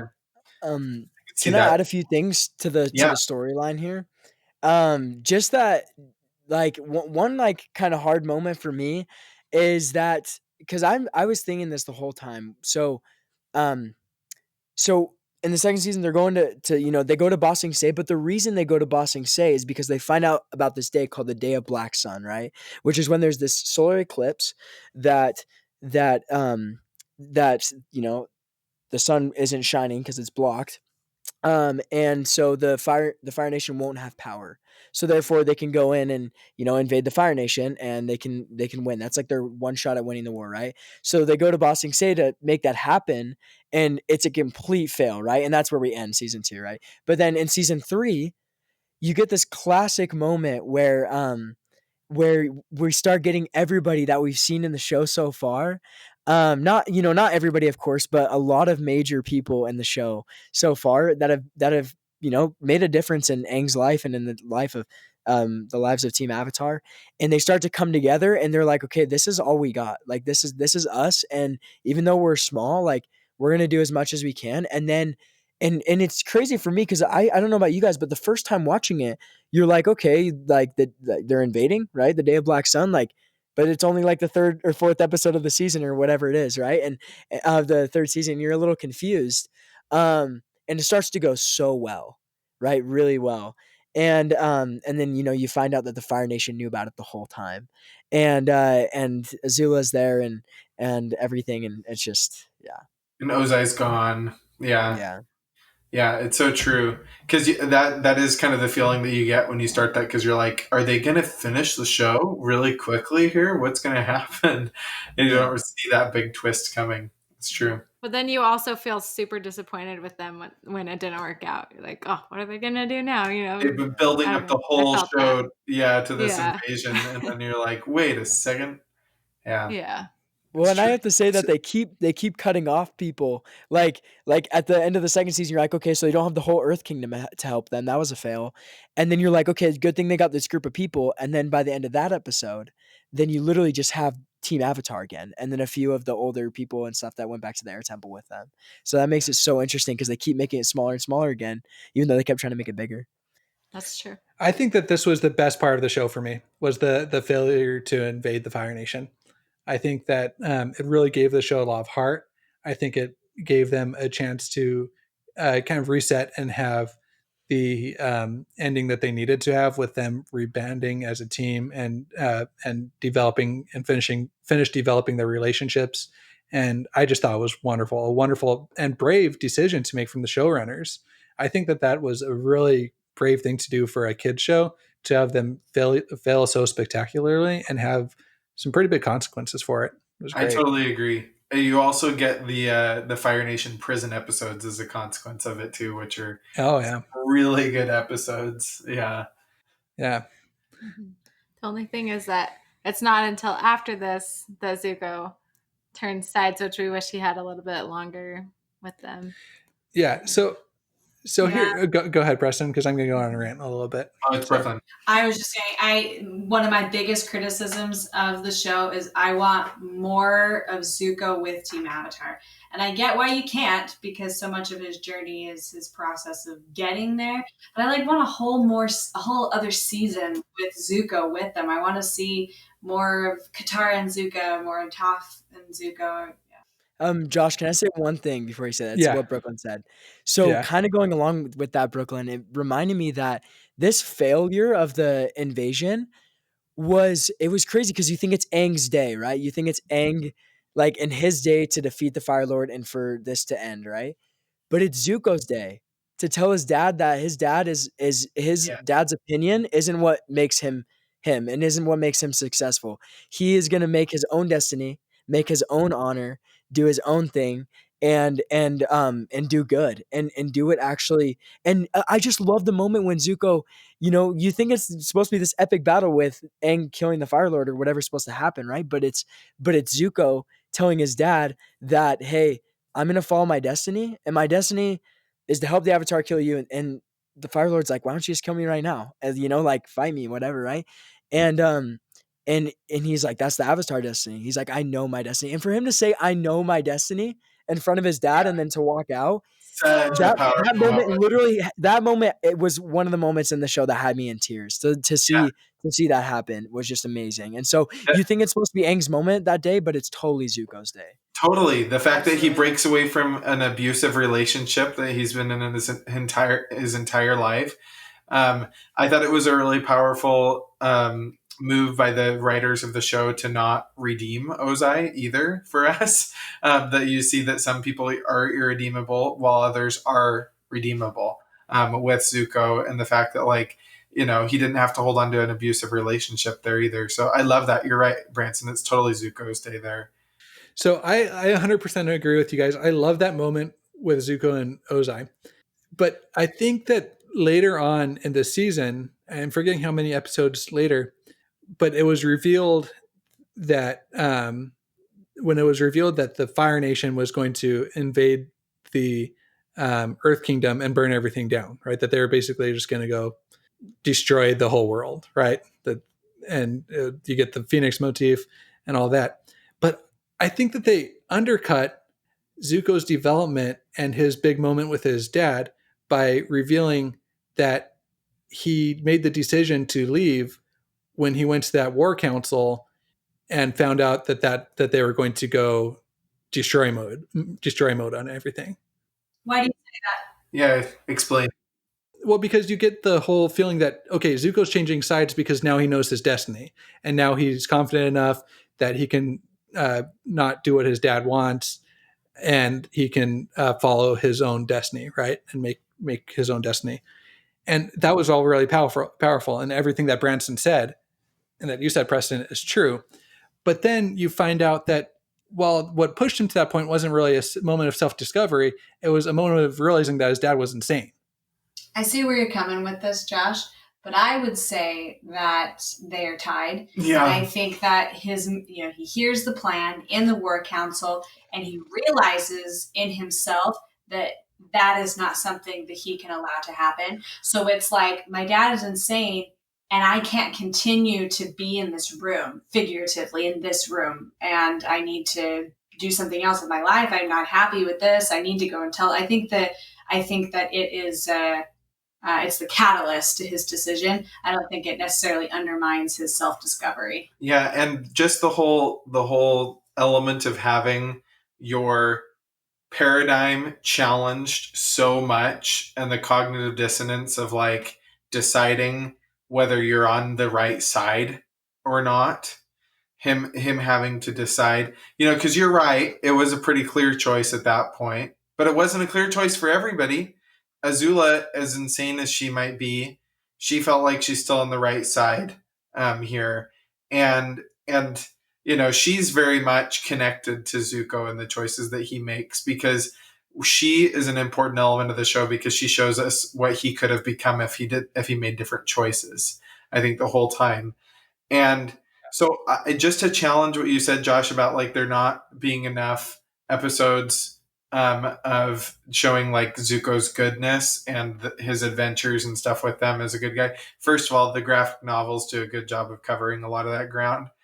Second of all, I actually really like that that it was so hard for Team Avatar to forgive Zuko, because they've been through so much together and you've seen them forgive each other a bunch of times. So it almost feels unrealistic when he comes and says, hey, that they're not just like, oh yeah, of course, we've been waiting for this moment. But instead it's like, it is actually really realistic how hard it is for them to forgive him. Especially Katara. Especially Katara, and the things that you've been through. And you kind of feel sometimes like, oh my goodness, Katara, let your mom go, and the things that they're, but like, it's so realistic. The things that they, when you realize especially that like the whole show takes place in a year, all 3 episodes, it's really not that long at all, where they've had this huge character arc. It's really hard for them to forgive him. And when they do forgive him, it's awkward. They haven't really built a relationship with him at all. The time that they spend at the Fire Nation's, at the Fire Lord's getaway on the island together training, it's kind of awkward together. They don't really know how to forge a friendship from what's been a rivalry for so long. And when they do it, it takes a lot of time and a lot of healing. And maybe there wouldn't have been it would have become boring if there wasn't that conflict of forgiveness. Yeah, and going off that, Preston, I loved how, and kind of what you said before, Brooklyn, how you feel like there should be more of Zuko with Team Avatar. I love that they dedicated almost like 3 episodes to yeah, it was 3 episodes to Zuko with a member of Team Avatar. So instantly, once they say he can be part of the group, the next episode is Aang and Zuko go on a trip. And then the next one is Sokka and Zuko go on a trip, and then the next one is Katara and Zuko go on a trip. And I feel like it was really good that they did that. It would leave me feeling a lot like, I don't know. I would get a huge feeling of like, okay, we need more Zuko. Like, is he really even part of the team, or did he just help in the final battle? Whatever. And so I feel like it's so good that they put those 3 episodes in, and I love those so much. That's true. Can I just add, because I don't want to skip it, but I think my favorite episode was the one with Zuko and Aang, and just seeing how the firebending, how it comes from the sun, and like it just brought in the beauty of firebending, where you'd seen it as like this evil thing the whole time, and it just made it a beautiful thing. And when they like learn the little dance, and it brings back how he taught the Fire Nation kids to dance, so that's a part of their culture that they didn't even know. And I don't know, I really loved that episode. I thought that was done really well. That's one of the best episodes, Mackenzie. You're totally right. Yeah. And I have a theory on that, which I haven't Googled to see if this is true, but there's the prince, like the crown that the crown prince wears is shaped like the mountain of the masters, or whatever it's referred to, where they go to learn from the dragons. Mm-hmm. So I haven't Googled to see if that's like a confirmed theory, but that's my little theory. Anyway. I mean, it just looks like fire to me, but sure. But it's got the 2 peaks. No, just not the one that that Lord Ozai wears, but the one that just looks like a little V shape. Yeah. It does look like those mountains. Yeah, it looks like the mountains. Yeah, Mackenzie, the whole time in the show, Aang is convinced that fire is for destruction, because his first teacher that he wanted him to teach him was just warning him the whole time that it's danger. Like, you got to know how to do it right. It takes discipline, takes this and this. It's danger. It hurts. It was fear-based teaching. Yeah. Which fire can be destructive and can hurt people. But when Aang's holding it in his hands, he goes, like, you can see in his eyes, he's like, I've never thought about this before. Like, this is life. Like, this fire is living. It's like a little life, Yeah. It's so cool. Yeah, I feel like you learn a lot in that episode. I love it. Yeah. I think that it's a motif throughout the entire show that those who learn to not use nature for your own gain and power, but rather to help other people and to like connect with it and realize that you're a part of it, have a much better experience with it. It's just, they're a lot more successful, those characters. Yeah, like he already had all these powers in him, but he had to find ways to connect with them, which is cool. Yeah. All right, so let's move into the final act, and we get Aang having to deal with. Do you want to say something, Brooklyn? No, I was saying dun dun dun. Oh yeah, yeah. So we get Aang having to deal with the fact that he's kind of a pacifist at heart, right? He's a vegetarian. He doesn't eat meat. He doesn't think that he's going to be able to kill Lord Ozai. So he goes out by himself and kind of goes on a mission of self-discovery, right? And let's get somebody else explain the lore and kind of what happens when he goes out. Yeah, right. So I personally love this part because he's this 12-year-old boy that just has it in him, like inside his heart, that it's not right to kill someone. And he's been taught by like the monks and stuff, right? Like that, like he just doesn't want to kill anyone. And can we like also notice that throughout the whole show, no one really dies? I mean, okay, so there's Jet and there's Sparky Boom Boom Man, but Jet is kind of left as like it's like an inside yeah, joke. You don't really yeah, know. exactly. But it's mainly because they didn't want someone to die anyway. So I think Nickelodeon didn't allow it personally. I yeah, don't. okay, that makes sense. But I kind of love it. And so, but you get this part where Aang just he's like, there has to be another way. He's like, I know as the Avatar, I have to put him back in his place, but I don't want to kill this guy, right? And everyone else is like just expecting him to, right? I would expect him to. I'd be like, I like if I was part of Team Avatar, right? Like just like everyone else's opinion, I would agree. I'd be like, we've been helping you get to this point this whole time, so you can make the final blow, right? And you can, do the dirty work, right? And And Avatar Kyoshi says you have to sacrifice your own spiritual needs for the good of the world. yeah. Yeah, so this is like an amazing moment where Aang leaves, right? And he tries to call on his past lives, on past avatars and what they've done to fix situations. And yeah, Avatar Kyoshi, like you said, Brooklyn, was, she had to, you know, kill someone to kind of restore balance, right? Because he was stepping too far out of line. And but the way Aang saw it, right? We learned about this earlier in the show, but like the way Aang saw it is like, oh, she separated the island and he fell off the ledge, right? Um, and so that's how Aang put it. And then Avatar Kyoshi's like, well, it wouldn't have mattered. She's like, what needed to be done needed to be done, and she's like, you have to, yeah, kind of put that aside to restore Yeah, the Aang was balance. trying to justify it, right? Aang was trying Yeah, to yeah. justify a way that he could kill Ozai and still. Disney style, like villain kills themselves on Oh accident. yeah. Yeah. literally every avatar he's talking to past life is like whatever you need to do, like put aside your own self-interest, your own like moral good, I guess, in a way, to restore balance, to do what's right? And when he does this, he's always trying to justify it. He's like, wait, but this and this, wait, but this and this, and they're like, Aang, like, you need to do what needs to be done. And he's kind of left with this, okay, well, and we still don't know, right? But we know that he does not want to kill him. And I don't know if that covered all of it, Josh, but But I think at that moment he says, "I have to kill Lord Ozai." He says the yeah, word. yeah, Yeah. So after this, I think that this is one of the best Deus Ex Machinas that I've ever seen done. Absolutely. With man, I always forget the name of this creature. Preston, what's the name of the turtle thing? Oh, the lion turtle.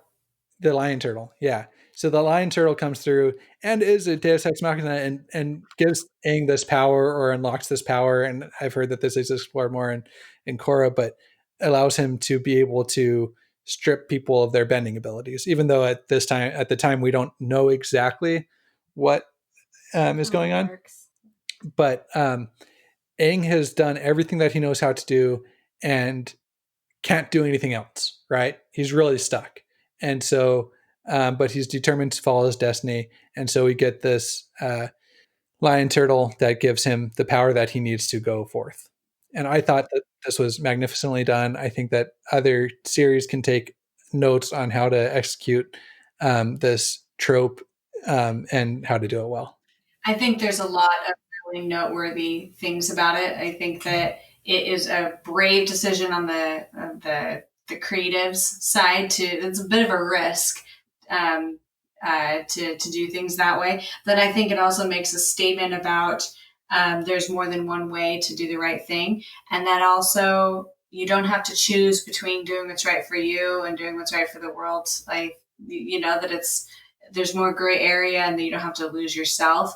I think that's really important for the Avatar and then for all of us. I guess I also feel like I'll take that a step further, Brooklyn. Yes, and I feel like it's teaching that there is a better way, that we can like build on the things that we've learned from the people in the past and take it a step further and say, I'm going to be even better than the people that came before us. Like if we're taking this to get a little bit political, to get a little bit like into the issues of today, past political figures get criticized for the decisions that they've made because of the imperfect people that they were. And a lot of times we expect that like there was this golden era of good people who did good things that we need to emulate and be just like them. And we don't realize that we can actually be better than they were because we have more knowledge, because we have the culmination of history and knowledge and things that have come before. So Aang has this culmination of knowledge of all the things that have come before him, of imperfect people who made imperfect decisions. And he says, I think that there's an even better way. I don't have to kill to get what I need to have done here, but I can also bring peace to the world by peaceful means. That's a totally new idea. Why does there war doesn't really bring war, it breeds more war. Killing breeds more killing. And for him to break that cycle and say, there's a new way and a better way to do this is really powerful. Branson, it looked like you had something to say. Well, no, I was looking up the lion turtle quote because it's something that we can't really hear super well in the movie, but we're like, he's saying something good, And I just wanted to read it real fast. I don't know if it's something we want to talk about, but it's go just ahead. cool. He just says, so he says, and this is as he kind of touches Aang's heart and his mind, kind of at the same time with his two fingers. And you're kind of like, okay, it's kind of this abstract thing where you're like, hey, what is he saying? He's talking about light and dark and beginning of time and like all these things, right? But I think it's like this really powerful moment because we don't know that he's like teaching Aang this way of energy and all these things. But he says the true mind can weather all the lies and illusions without being lost. The true heart can touch the poison of hatred without being harmed. Since beginningless time, darkness thrives in the void, but always yields to purifying light. Nice. And then you're just like, wait. And then you're just like, wait, what? Like that's so out there. That's no, just kidding.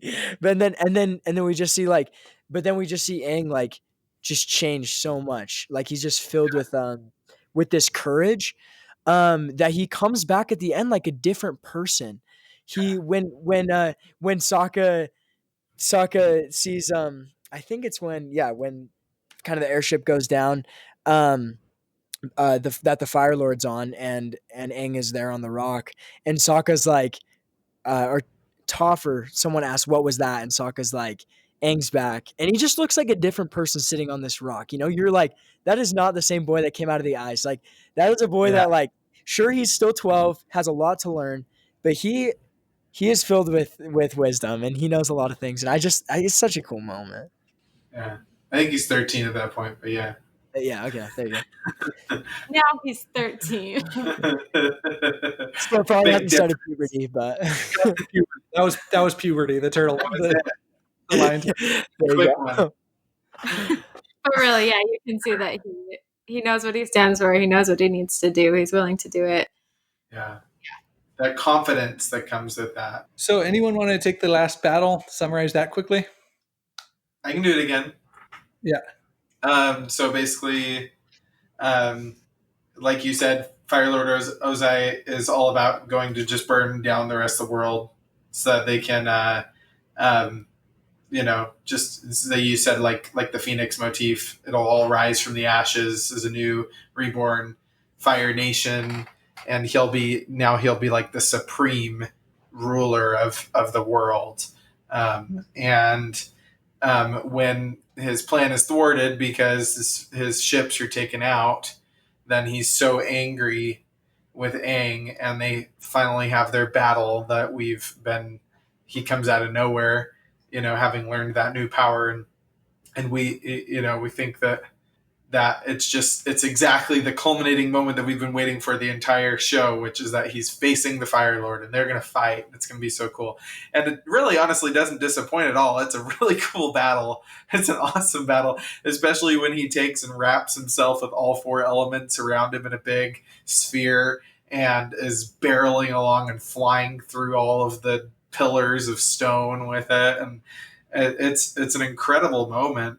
But like I said, I think that it's really cool that that at the very moment that he is about to do the expected thing, because what do we all want? We all know by that point that Fire Lord Ozai is a dirtbag, like that he is a crazy dirtbag who deserves to die, and all of the voices of all of the avatars say it is time for you to get what you deserve and pay the ultimate price.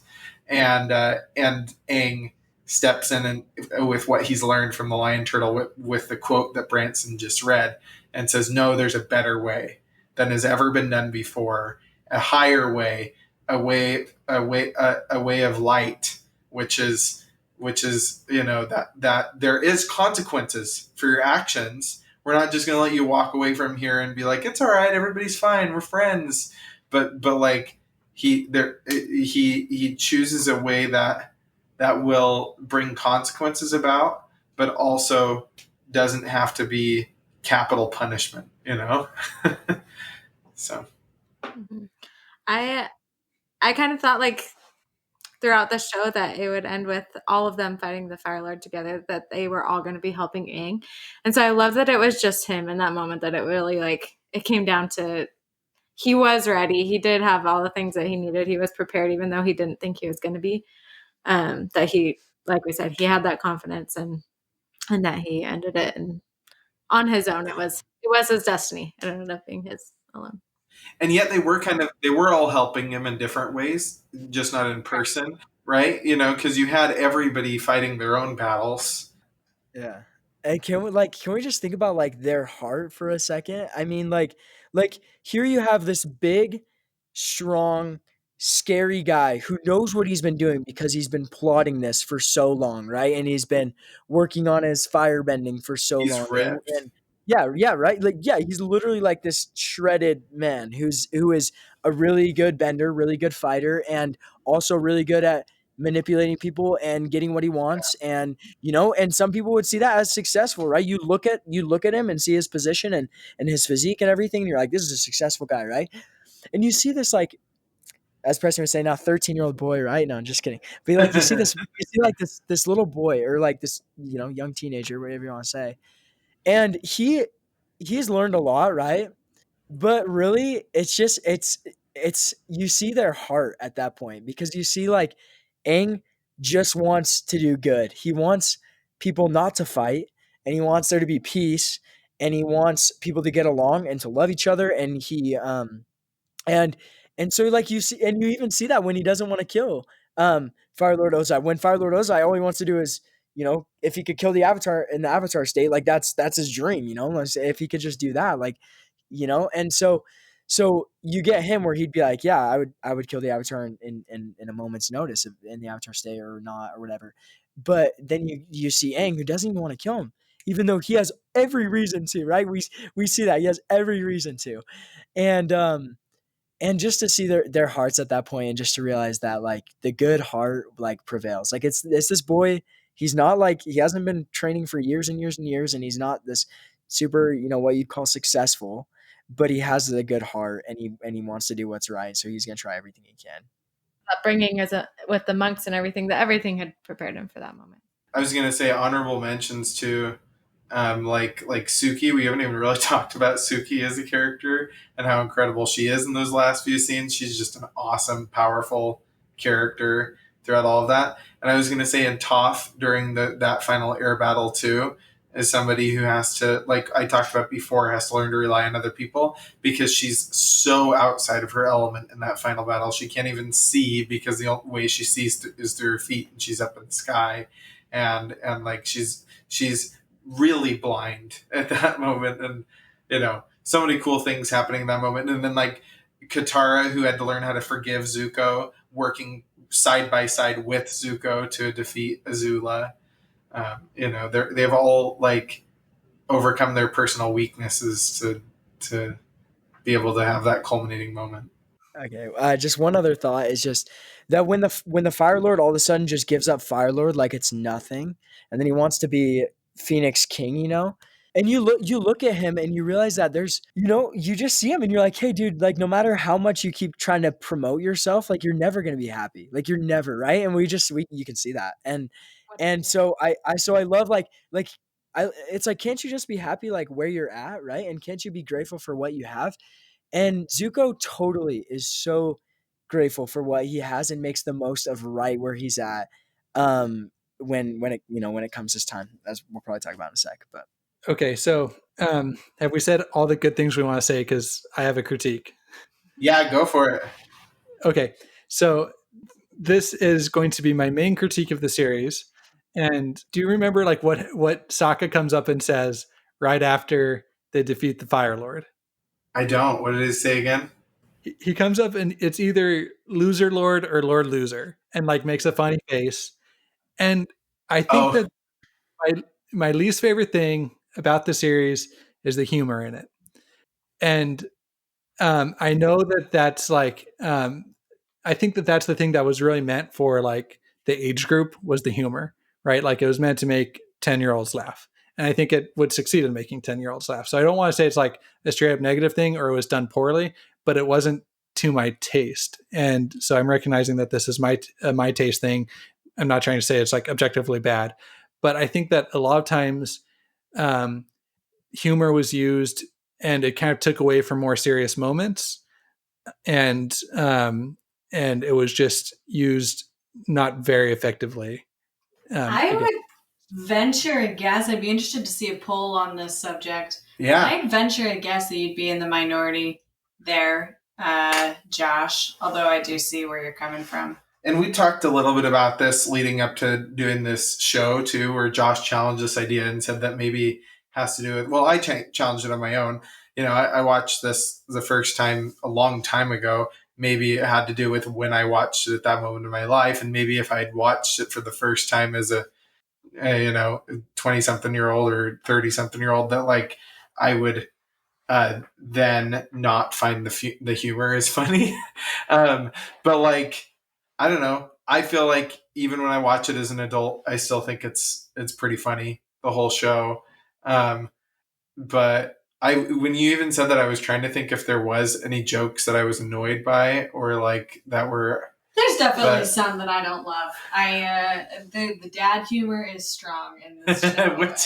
I love the dad humor. So sometimes it's a little much for me, but I don't dislike it as a whole. Yeah. I think I got more used to the humor as we went along. At the beginning, when I didn't really know the characters, it just was not very funny to me. And then there were definitely some parts that I laughed throughout, but it wasn't like we wanted to watch the show because we knew it was going to make us laugh. Like we definitely were watching it for the story, not because it was funny. I think it's definitely a secondary element for sure. But I think it's also kind of important when you're dealing with life or death. I mean, they're kids, and ultimately it's geared towards kids. And I think that, Josh, you say that it distracts from the serious moments. I would say that that's the goal, to lighten the mood. I think if it had felt funnier, then it would have been like, it was funny to us. I was like, like Avengers, like it's like funny in the serious moments, and it's a good thing. But I don't know. To validate you, Josh, I know the exact moment you're talking about with Sokka at the end, and yeah, that part isn't funny. To validate you there. Yeah. I have a hard time with that part too. Yeah, because it kind of feels like we just learned this. Well, and also it feels like we just learned this huge important lesson, and then we take one big step back with immaturity. That's what that moment feels like. So Yeah. I get you. Well, it was like Aang was there, but Sokka just wasn't there. Yeah. So I guess so that's the worst of it, and that's like I think the most glaring example of it. But that was my biggest critique of the show, was overall the humor of it. It just wasn't to my taste. It almost is like they're afraid to take themselves too seriously. Yeah, which like I get makes sense. You're on Nickelodeon, right? Like Nickelodeon's kind of known for its slapstick humor. At least it was like back in the day, But Yeah, so it's hard to critique that as like a 28-year-old. and it's the thing, like I think anime does that, right? Like they have kind of these outrageous moments that are meant to be comedic, and so maybe if I was more well versed or more well versed in the genre, then I might appreciate it more. Sort of. I was actually going to say, it's interesting. Anime, for the most part, tends to take itself too seriously. That's actually, I think that's a hallmark of anime, and it's a big reason why it gets made fun of. Yeah, like you're watching Yu-Gi-Oh, like Heart of the Cards, guide me, slow mo. Everything's all extremely dramatic and takes itself a little bit too seriously. And so I think Avatar was actually kind of trying to set itself apart from that genre and being like, look, we teach really important life lessons and morals, and yet we also bring comedy on board for the ride. Because I have to ask, this is a question for you guys. The facial expressions that they make that are anime like, are those some of the things that bothered you guys? Or were those some of the slapstick things that you're like, I don't really care for that? Or what do you have to ask? I mean, sometimes because it usually like accompanied the humor or was like trying to drive the humor home. So I guess in a sense, yeah. But I think I accepted that more as just part of the genre. Okay. I was gonna say it's hard to think of like how they could have done it differently because the humor is such a part of the show. Like, yeah, the way that it's done, I don't know. It's hard to imagine it being any different. Preston, with that being said, I was just going to say, like, it's kind of something where you have to just, it happens and you realize it, right? Like, I don't know. There's like funny moments or whatever, where their facial expressions are crazy. You couldn't really do that any other way. In another medium, and then you just realize, like, I like, for some reason, I think there's a little thing that goes on my head every time, like, oh, this is this kind of animation, and it's fine, it's good. I don't know, and so it doesn't throw me off too much. I mean, if that were to happen in another show that wasn't supposed to be in, that'd be a little weird. But honorable mention, funny parts. You told me that you did like, that's rough, buddy. That's a good line. Did you like cactus juice? It's the quenchiest. It'll quench so you. funny. Come So on. funny. Yeah, I mean stuff like that. Yeah, there's definitely funny moments. Okay, definitely in the desert. The animation changes. The animation changes even further right there, right? And it's just like, but it's so funny. Like by then you're so, I don't know, you think it's so funny. So okay, I want to use the time that we have left to go over and talk about how they wrapped up the characters. So they wrapped up and they made it official that Aang and Katara ended up together. They shared that kiss. I know that there's a lot of Zakara. Is that the proper pronoun for the couple name? The couple name for Zuko and Katara. Yeah. So were you guys happy with Katara and Aang ending up together, or did you wish that would have gone differently? My first time watching it, I was like, oh, of course, Aang and Katara. Who else would there even be? I really was caught up in that. And watching it again this time recently, I as an adult, I'm going, okay, Katara is a teenager. She's a few years older than Aang, which at that age I feel like is significant. And when you're an adult, 5 years is nothing, but when you're a teenager, like that's a lot. It was just 2 years. It's 2 years. Is it only 2? Man, 2 years is still a lot. But I remember, like, as an adult watching it, I'm going, man, Katara would never have looked at him. He's just a kid. Like, I feel like Zuko is so much more realistic, and he's so much more attractive. Ladies, am I right? I feel like part of the appeal, though, is that you're right. She totally would have never looked at him had she not spent all this time with him and seen the goodness that he had. and cared for him like a little brother at first, and then came to see him as something more than that. But like, I mean, I feel like we talked a little bit about this once again, Josh, kind of leading up to this show. But like, we some people feel like it was a pressured decision from Nickelodeon to have them kiss at the end to wrap everything up, like as this culminating moment, because we don't get to like see them grow older and see how their relationship could develop. We have to like see them seal the deal, and like this is going to be a thing. And, which I personally feel like is unrealistic for given their age group. It would have been kind of cool to just see implication that it could become something more. So Yeah. Brooklyn, I agree with you like totally. With when you first watch it, you're like, duh, Aang and Katara, right? And literally this last time I watched it really focusing on like really like leaving my mind open, just kind of seeing that. So I looked for everything. Like I saw how like, they share this moment where both their moms died, Zuko and Katara, or sorry, both their moms, they haven't had their moms their whole life, right? And then they talk about and like you see, I don't know, and there's just like kind of that contrast with firebender and waterbender, like kind of opposites, opposites attract, and I don't know, and then you see this moment where they're forgiving each other and like they understand each other, and I don't know, and so you get kind of this thing where I start to like actually really like it, and I'm kind of about Katara and Zuko, but Yeah, I'm into it. with that being said, though, if it would have happened at the end, I don't know how I would have felt, right? If that happened, I don't know how I would have been with Aang, right? Been like, what about Aang, But since it happened with Aang, it's got me thinking, what about Zuko? And so it's kind of like this toss up in the air where it's almost like they added a little love triangle there that like literally I still think about all the time whenever I watch it. Like I still think about like, oh, like what if it would have been Zuko, or and I feel so much that Aang and Katara, it's like a Tarzan and Jane thing, where it's like first girl he ever meets. Oh, of course he's gonna like fall in love with her. I mean, they're girls at the Air Temple, but like not, like he to him, Katara is the only girl, so of course he's obsessed with her. And I just kind of feel like, well, give it a year, you'll be fine. You know what I mean? It's not that he doesn't really care about her, but I feel like she's so much more of a mother figure to him that it's honestly like second time watching, it's almost weird. It's almost weird, yeah. especially when he tries to like force things with them earlier in the show and like kisses her and like goes in for a kiss. Well, granted, they were about to die. Well, yeah, I'm not saying that kissing you is better than dying. Yeah, I'm not saying I don't get it, but I, as a woman, not a fan of him trying to push her when she was Brooklyn.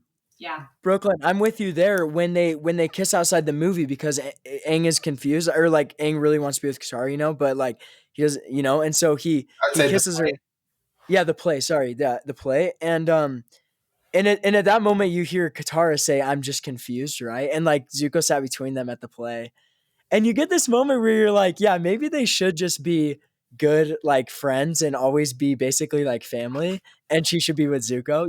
And so once again, I'm not saying my opinion is 100% Zuko and Katara, but I'm just saying the more I think about it, the more I have valid reasons why it's something to consider. So I don't know. I think as a first time watcher, I'll defend Aang and Katara. I was rooting for them. Just I don't know. I like that they were like an unlikely pair because of the age difference. But then like as they spent so much time together, like they were able to understand each other well and like really could help each other in ways They that definitely have a special bond. Yeah. I was gonna say, here's just a totally left field thought. Like I said, with them maybe being pressured by Nickelodeon to end it on a romantic note, because literally, if you think about it, the whole point of the show is not romance. Romance is a side flavor to the show itself. It's not the point of the show. Like how we talked about comedy is a side element, and it's not the point of the show too. It's interesting because they used that just like they use comedy to bring in a teenage audience and get people to watch. What if they had ended the show with everybody just being friends and there being no romantic wrap-ups at all, and they just showed maybe like some of the things that changed in their world because of the choices that Aang made, and didn't have the whole thing end with a kiss at all. What if that had happened? Maybe the show wouldn't be as successful. I don't know. What do you guys think? I would have loved to see maybe the glimmer of potential, but not sealing it with a kiss. I would have enjoyed that, I think. Yeah, I think it would have felt weird if it didn't have that closure. Yeah. Yeah, that's true. Yeah, that's kind of a hard toss-up. I mean, I think it was just like a kind of an emotional tie-in at the end where it kind of got those feelings coming out, which I think it made the show better, I think, to have those. Love wins. Yeah, to have like those butterflies. I just came up with a better ending for the whole show. What if Zuko was hugging his mom? Yes. Oh, that was the closing. Wow. The closing shot of the entire show was Zuko I would hugging his mom. Yeah, all I was watching for mostly. yeah. How is this gonna? What if like all their romantic relationships, because not everybody has to be shipped, they can just be friends sometimes, it just were like side things, and then Zuko said, "Where's my mother?" And then he like went on this Ray escapade kind of thing and found her in some little village, and then like went and gave her a big hug, and that's how it ended. Oh my gosh, Preston, you're gonna make me cry, dude. I'm picturing that right now. All right. Well, I think that wraps it up. Any last thoughts that anybody wants to make that they didn't get in through the episode? Just that this is an amazing show, and I'd recommend it to anyone. I just had one more thought. I've been thinking about why this has resurfaced, and I think that this idea of achieving balance in an uncertain, sometimes violent world is one that is really appeals to an adult audience right now, because I think that is the people who are mostly watching it. I think we're watching it in families and we're watching it as adults, and the idea of going on this journey to fix a world that is, out of whack. I think that it is it's one that we can relate to, and also one that could be fixed through peaceful means is something that really I think jives with us too, because we all want to believe that there could be a better way. All right. Well, thank you for sticking with us throughout this entire episode. We're going on over 2 hours now, so I think this might be a Fantology record. We probably should have split it up into 3. Yeah, we might take 3 seasons for this. So if you like what we do here at Fantology, follow us on our socials. You can support us on Patreon if you'd like, or join our Discord to be part of the conversation. And specifically with Avatar, if you enjoyed this episode and want more Avatar coverage, please share with your friends, and please come on Discord and talk to us about it. And if this show does well, then we want to do more. I want to do more Avatar because I've really enjoyed it. So thanks for tuning in, and thank you, Mackenzie, Preston, Brooklyn, and Branson for joining me through for this journey.